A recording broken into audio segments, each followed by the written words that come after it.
क्योंकि सुदामा जी कहे थे कि हम तेरे यहाँ आए, अब तुमको मेरे यहाँ आना है। भगवान ने कहा आएंगे, जरूर आएंगे। हो सकता है तुम्हारे पहुंचते पहुंचते हम पहुंच जाए। प्रभु जानते ही थे पहुंचना पड़ेगा, ये संपत्ति दे करके घबराएंगे। तो हम वचन दिए थे अपने मित्र को, इसलिए पहुंच गए। सुशीला, बड़ा अच्छा हुआ, तुमसे भी भेंट हो गई। सुना था तुम्हारा बड़ी गुण गाए थे ये कि बड़ी सुशीला है, नाम है जैसा उसका वैसा गुण भी है। तो धन्य हो तुम, तुम्हारे गुणों को इन्होंने हमको सुनाया। बड़ी प्रसन्नता हुई कि तुम्ही ने इनको भेजा। मेरे प्रति तेरा इतना बढ़िया भाव है, मेरे प्रति तेरा प्यार है, इसलिए मैं चला आया। बड़ा अच्छा हुआ। दोनों में से वार्ता हुई। कहा कि सरकारी में, कहा कि इनको तो मैं ठीक कर रहा हूँ, इन्हीं के लिए तो मैं आया हूँ। तुरंत श्याम सुंदर बैठ गए और उनका सिर सहलाया और कहा उठो मित्र उठो, सो क्यों गया? हमको बुलाकर अपने सो रहे हो, उठो। मित्र है ना, थोड़ा डांटते भी है, मित्रता में सब होवे। उठो उठो उठो, हम आपको बुला के निमंत्रण दे के हम आए तेरे घर में, तू सो रहा है, उठो। बस उठकर खड़े हो गए। कहा क्या गहरी नींद लग रही है इतनी? अंत को तो किए देख क्या कहते हैं सुदामा। कहा कि कन्हैया तुम बड़े नटखट हो, हैं? तुम इतना नटखटीपना तुम्हारा विचित्र है कि हमको आज संकट में डाल दिया तुमने धन संपत्ति देकर। अच्छा ये तू बताओ साथ साथ कि तुमको मैंने एक पैसा भी दिया है क्या? बोलो आज भाभी के सामने, तुमको एक पैसा हम दिए हो तो बोलो। एक पैसा भी? कहा नहीं, हमको तो नहीं दिया हाथ पर। यहाँ जो भेज दिया, कहा तुमको नहीं हम भेजे हैं, भाभी को भेजे। इसके मन में धन की इच्छा थी, मैंने नहीं कुछ दिया। तुम्हारे मन में वैराग्य, धन नहीं चाहते, तुमको कुछ नहीं दिया। हमारा तो नियम है, जो चाहे वो मिले, जो नहीं चाहे उसको न मिले। तो भाभी चाहती थी, मैंने इसको दिया है, तुम क्या घबरा गया? बोलो मित्र। आगे फूट डालने आए हो घर में, भाभी अलग और हम अलग हैं। सुदामा जी भी कम चतुर रही है। कहा यही करते हो तुम, भाभी अलग है तुम्हारे, हम अलग है इससे। कह भाभी को दिए, भाभी को दिए, चतुराई पढ़ते हो? कहा चतुराई नहीं पढ़ते हैं सखा, ये जानो कि तुमको कोई चिंता नहीं करनी है किसी वस्तु की। भाभी ने चाहा है, इसको मैंने दिया है, ये अपना प्रबंध करेगी, सब कुछ का करना होगा। तुमको कुछ नहीं करना, तुम मड़ई में रहना। तुमको मड़ई को हम लगवा देते हैं अभी, तुम मड़ई में रहना, महल मत रहना। हाँ बस 2 रोटी खाना, तू अपना माला दिन भर फेरना। तुम्हारे माला फेरने में, तुम्हारे पूजन करने में, तुम्हारे भजन करने में अगर कोई बाधा हो तब न कहोगे कुछ, कोई तुमको बाधा नहीं होगी। घोड़ा का खाएगा, हाथी का खाएगा, ये तुमको नहीं सोचना है, सुशीला को सोचना है। बोलो भाभी, तुमने धन की इच्छा करी, तुमको मैंने दिया, सब संभालोगी? हंसने लगी, बोली सुशीला, कब दोनों मित्रों के बीच में मैं क्या बोलूं? नहीं बोलो। आखिर जितना भी ये सब तुमको मिला है, इसको संभाल। कहा कि श्याम सुंदर मैं नहीं संभाल सकती, लेकिन आपकी कृपा से सब संभल जाएगा। कृपा का ऐसा ही चमत्कार होगा कि यहाँ कोई दिक्कत नहीं होगी।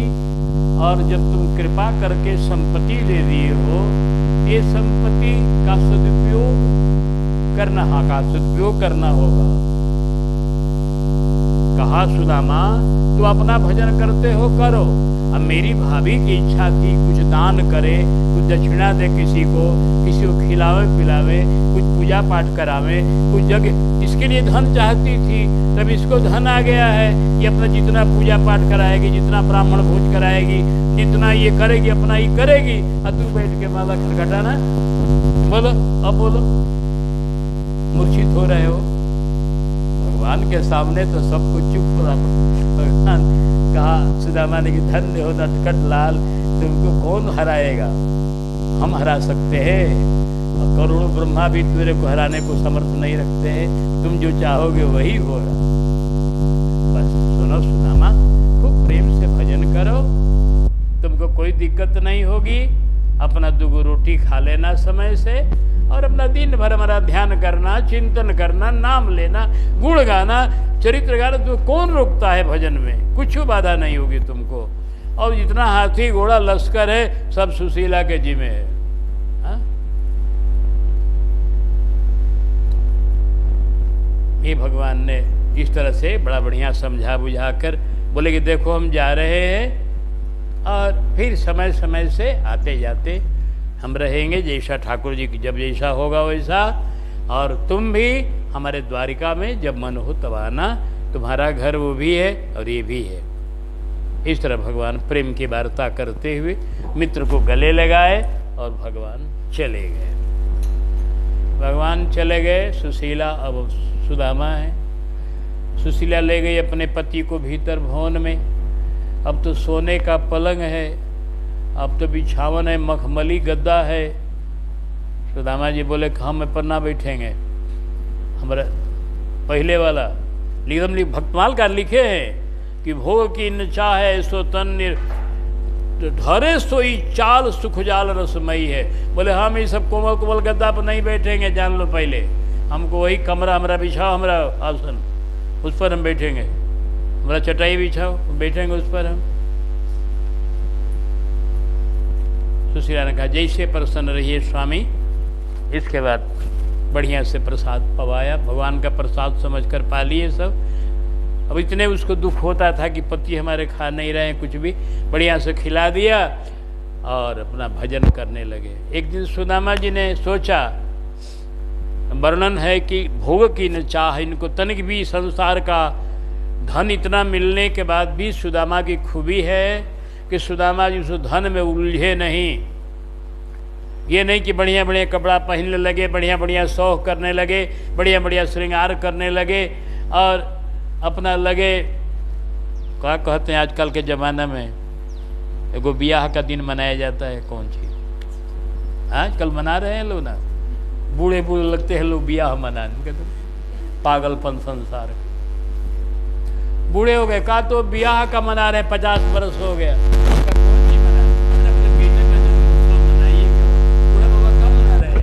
तो फिर से बाजा बजेगा। अब कौन सी बाजा बजेगा? बाजा बजेगा वहां जाने के।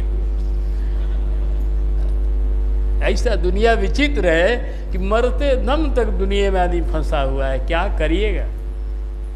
लेकिन धन्य है सुदामा जो दुनिया से परे है, इनके हृदय में, क्योंकि जो भगवान का भक्त होता है वो संसार के भोग की तरफ कभी नहीं देखता। हमारे गोस्वामी जी ने कहा है कि जे रघुवीर चरण अनुरागे तिर सब भोग रोग सम त्यागे। विनय जी का पद है। सारे भोग को रोग की तरह छोड़ता है भक्त। भोग का प्रेमी नहीं होता है जो भक्त होता है। जो मोहिराम लागते मीठे तो नवरस खटरस बयन रस भय जाते सब सीठे। ब्रह्म पीयूख मधुर शीतल जो पै मन सोरस पावे तो कत विषय बिलो के झूठ जल मन कुरंग जो धावे। गोस्वामी जी कहते हैं अगर किसी को ब्रह्म भगवान का आनंद मिल जाएगा तो विषय की तरफ कभी नहीं दौड़ेगा, क्योंकि विषय तो झूठे जल की तरह झूठे हैं। इनको तरफ कहे जाएगा भक्त। जिसको गंगा जी का निर्मल जल मिल गया वो हम मोरी के जल को कभी पिएगा? बोलो, जो गंदा जल है। जिन मधुकर अम्बुज रस चाख्यो क्यों करील फल भावे मेरे मन अनंत कहाँ सुख पावे। प्रभु के छोड़ करके भक्तों को दूसरी जगह मन में आनंद नहीं होता। सुदामा जी उन्हीं भक्तों में से है। उन्होंने एक दिन कहा सुशीला से, सुशीला हाँ बोलिए स्वामी, रोज रोज तो रोटी बनाती हो गेहूं की, हैं? हाँ गेहूं की बनाती हो, गेहूं की बनाती हो अथवा कुछ मिलावटी रोटी बनाती हो, दाल बनाती हो अरहर की, चने की, सब मूंग की। तो कुछ नया नया चीज बनाओ जो कि सब जगह नहीं बनता। जब रानी बन गई हो तो हम लोगों को तो कुछ ऐसा बनाना खाना चाहिए जो और लोगों को नहीं मिलता है। कहा बोलिए, वही बनाऊं मैं? कहा ये काम करो, सोने की रोटी बनाओ। अच्छा, और बोलिए? कहा मूंग की दाल के बदले में मूंगे का दाल बनाओ, मोती की दाल, और छौंक लगाओ उसमें। कहा स्वामी, कहीं सोने की रोटी होती है, कहीं मूंगा की दाल होती है, कहीं मोती की छौंक होती है। कहा कि वही रोटी, वही दाल, वही भात खाना है, कि रानी बनने से क्या लाभ है? बोलो। ये सोने के महल में रहने से क्या लाभ है? बोलो। जब वही रोटी वही दाल खाना है जो गरीब खाता है, तो रानी बनने का क्या लाभ हुआ? कहा स्वामी, मैं आपकी भाषा समझ नहीं पाती हूँ, आप मुझे कुछ समझाना चाहते हैं, मैं समझ रही हूँ, तो समझा दीजिए, मैं आपकी सेविका हूँ। मैंने जो भी कुछ चाहा है, मांगा है, आपके कष्ट को देख करके, भूख का जो ज्वाला है वो सहन नहीं हुआ, तब मैंने कुछ भी चाहा है। अब आप अगर धन संपत्ति को देख करके कुछ मुझे सिखाना चाहते हैं, सिखाइए, मैं समझ रही हूँ, कुछ मुझको शिक्षा देना चाहते इसी बात। कहा कि देखो देवी, शिक्षा ये है, अगर चाहती हो सुनना तो, ये धन संपत्ति सब मन को संसार की तरफ ले जाने वाले हैं। इनमें अगर मन लग जाएगा तो तुम भगवान के चरणों का चिंतन नहीं कर पाओगे। जीवन की सफलता धन के चिंतन में नहीं है। जीवन की सफलता सांसारिक सुख भोगने में नहीं है, ये जान लो। इसलिए ठीक है, अब जो आ गई संपत्ति अपने से, उसको कहीं फेंकना नहीं है, लेकिन जो प्रभु ने दे दिया है उसका सदुपयोग करो। और सदुपयोग करते हुए इसमें मन मत लगाओ भूल कर भी। ये मत कभी सोचना कि मैं रानी हूँ, ये मत कभी सोचना कि मेरे को सोने का महल है, ये न कभी सोचना कि मैं सोने के पलंग पर सोने वाली बड़ी ही और लोगों से अच्छी हूँ, ये कभी न सोचना। सोना और मिट्टी दोनों बराबर हैं भक्तों के लिए, उसमें कोई तरह का अंतर नहीं है। इसलिए तुम अपने मन को इन वस्तुओं में मत फंसने दो। जितने भी वस्तुएं हैं सब क्षणभंगुर हैं, सब जाने वाली हैं। मन लगाओ भगवान में, और जो भी संपत्ति मिली है उसके द्वारा इन दुखियों की सेवा करो, साधु ब्राह्मणों की सेवा करो, अपना पूजा पाठ में लगाओ और अपना भजन करो। और हम तो जो करना है वो कर रहे हैं, हमको तो अपना जो अभ्यास है वही करेंगे। हम तो कन्हैया के ध्यान में रात दिन मगन रहते थे, वैसे ही रहेंगे। हमारा भजन जैसा चलता था वैसा ही चलेगा। अब तुमने धन संपत्ति चाहा और आ गया, कन्हैया ने दे दिया है, तो कन्हैया के दिए हुए प्रसाद को तुम अब बांटो और प्रेम से सेवन इसका सदुपयोग करते हुए अपने जीवन को तुम धन्य करो। अब इतना ही तुमको सिखाना था हमको। धन संपत्ति में उलझना मत, बस मन को मत उलझाना इसमें, तुम अपने इसकी सब सदुपयोग करना, अपना सुदामा जी सिखाकर और अपने स्वयं जैसा पहले भजन करते थे, धरे सोई चाल सुख जाल रसमयी है, एकदम उसी तरह से ध्यान में लीन हो गए। उनके मन में कुछ नहीं है, घोड़ा हाथी कुछ नहीं, अपने प्रभु के ध्यान में लीन है, अपने प्रभु के चरण में लीन है। और रोटी मिल जाती है समय से खा लेते हैं, फिर भजन करते रहते हैं, प्रभु का नाम गाते रहते हैं, लीला गाते रहते हैं, सुशीला को भी सुनाते रहते हैं। सुशीला भी बड़े प्रेम से भजन करती है। अब उसके मन चाहा का हो गया है, क्योंकि पति को खिला देती है, उनको संतोष हो जाता है कि हमारे पति अब भूखे नहीं रहते, उनको खिला दिया, समय से भजन कर रहे, अपने भी प्रसाद लेकर भजन कर रही है और तीन दुखियों की भी सेवा कर रही है। देखो, संपत्ति को रखना भी खराब नहीं है और संपत्ति को चाहना भी खराब नहीं है, और संपत्ति को नहीं चाहना भी खराब नहीं। अगर त्यागी बनो तो एकदम मन प्रभु में लगा दो, वो भी ठीक है। और संग्रह अगर है अपने यहाँ तो उसका सदुपयोग करना चाहिए। सुशीला वही कर रही है। सुदामा जी अपना त्यागी का चरित्र कर रहे हैं, एकदम भजन में लीन है। और सुशीला संग्रह हुआ है, सुशीला के पास राज्य का संपत्ति है, 2 लोक की संपत्ति है, बहुत बड़ा भारी धन है। वो सुशीला धन के द्वारा अनेकों दीन दुखियों की सेवा कर रही है। अनेकों साधु ब्राह्मणों का रोज भोज चल रहा है। अनेकों लोग जय जयकार करते हुए जा रहे हैं कि सुशीला ने बड़ा आनंद दिया, बड़ा सुख हुआ। और महात्मा लोग आते हैं, भजन कीर्तन होता है, सत्संग होता है, भोज भंडारा होता है, खूब बढ़िया से चल रहा है। तो सुशीला का भी भजन अपने ढंग से निराला चल रहा है, और सुदामा जी का अपना भजन भी खूब बढ़िया अपना मस्त है। दोनों पति पत्नी मस्त हैं। और इसी मस्ती में आज का सत्संग हम विश्राम दे रहे हैं। आपने अब तक के चरित्रों में कई भक्तों के चरित्र की दोनों पति पत्नी 2 तरह के अपने आचरण के द्वारा दुनिया को शिक्षा दे रहे हैं। सुदामा जी जिंदगी भर भजन किए, फिर अंत में अपना शरीर छोड़ करके भगवत धाम गए। सुशीला भी भगवत धाम गई। अभी इनका धाम जो है भेंट द्वारिका नाम करके जगह है, जहाँ पर लिया करके सुदामा ने भेंट दिया था, इसीलिए उस जगह का नाम है भेंट द्वारिका।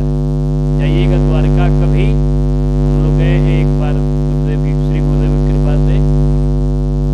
तो भेंट द्वारिका समुद्र में है, समुद्र पार करके जहाज के द्वारा जाना पड़ता है। वो समुद्र में टापू की तरह है, वहाँ बहुत बढ़िया है, बहुत सुंदर वहाँ इंतजाम है, मंदिर है सुदामा जी के और प्रभु के मिलन का जगह बड़ा बढ़िया बनाया गया है।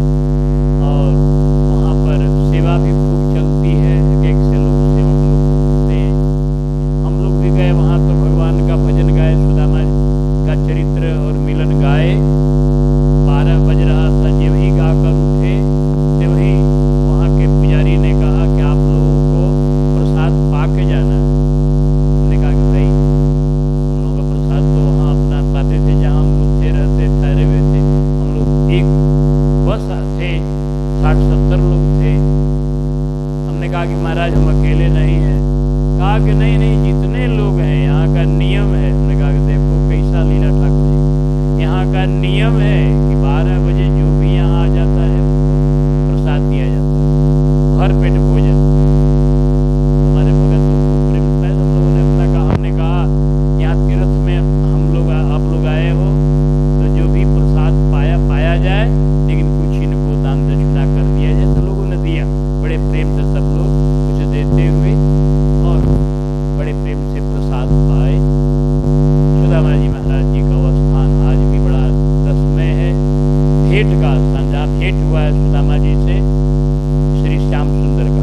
और सुदामा जी की नगरी तो पोरबंदर है, पोरबंदरों में हम लोग गए हैं, सुदामा जी का जगह भी देखे हैं, जो वहाँ अभी भी चूरा बढ़ता है प्रसाद, वहाँ चूरा ही पुजारी लोग देते हैं किसी को। तो बड़ी सुंदर नगरी है, वहाँ के लोग बड़े अच्छे हैं। हम लोग वहाँ 10-12 दिन या इतने करीब 10-15 दिन वहाँ रहे हैं, हम लोग लीला किए हैं, बड़ा आनंद हुआ है। तो इन्हीं सब स्मृतियों के साथ सुदामा चरित्र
हरे